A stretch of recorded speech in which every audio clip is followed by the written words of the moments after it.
জয়গুরু বন্ধুরা, আমার চ্যানেলে বিউটির কিচেনে আপনাদের সবাইকে স্বাগত। আজকে আমি আপনাদের রান্না করে দেখাবো তেলাকচুর শাক।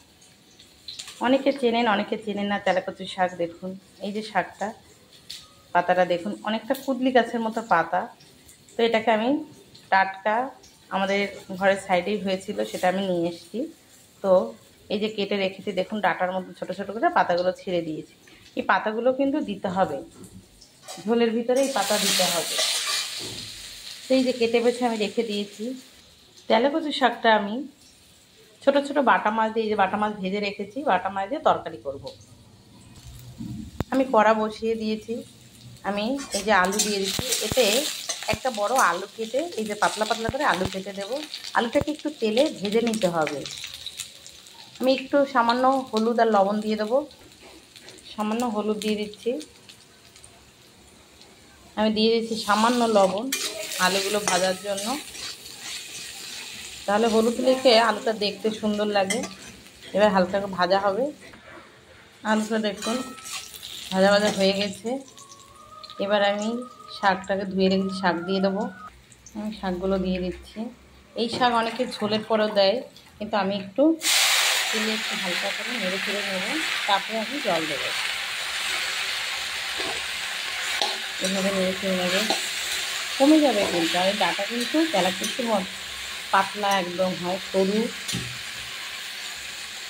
একদম সরু ডাটাগুলো। খেতে কিন্তু ভীষণ ভালো আর উপকার, খুবই উপকার এই তেলাকুচুর শাকে। আমি এবার লবণ হলুদ দিয়ে দেবো। হলুদ, সামান্য পরিমাণে হলুদ দেবো। এবার নেড়ে চেড়ে দেখুন শাক কতটা মনে হচ্ছিল কত কমে এসছে, দেখুন শাক কিন্তু জলও বেরিয়ে গেছে। আমি এবার দিয়ে দেবো লবণ, পরিমাণ মতো লবণ দেবো। দেখুন লবণ হলুদে একদম নেড়ে চেড়ে কমে গেছে শাক। আমি এবার জল দিয়ে দেবো।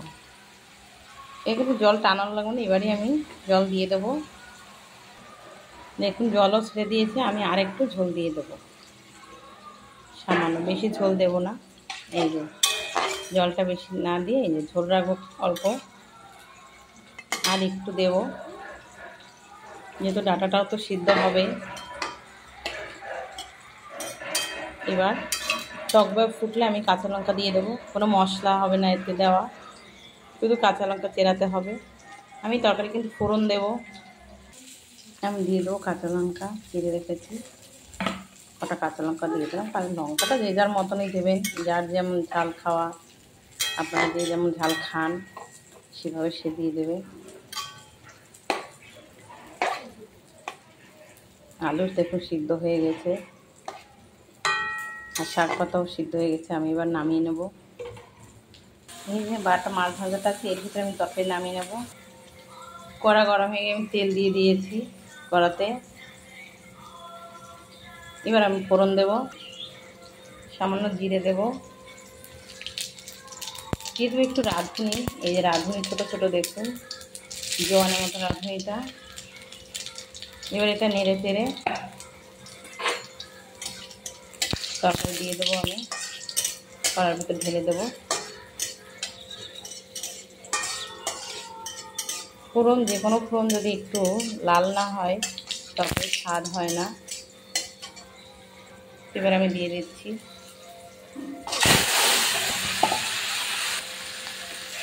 তরকারি দিয়েছি দেখুন। এবার আমি একটা দুটো আলু ভেঙে দেবো তরকারিতে।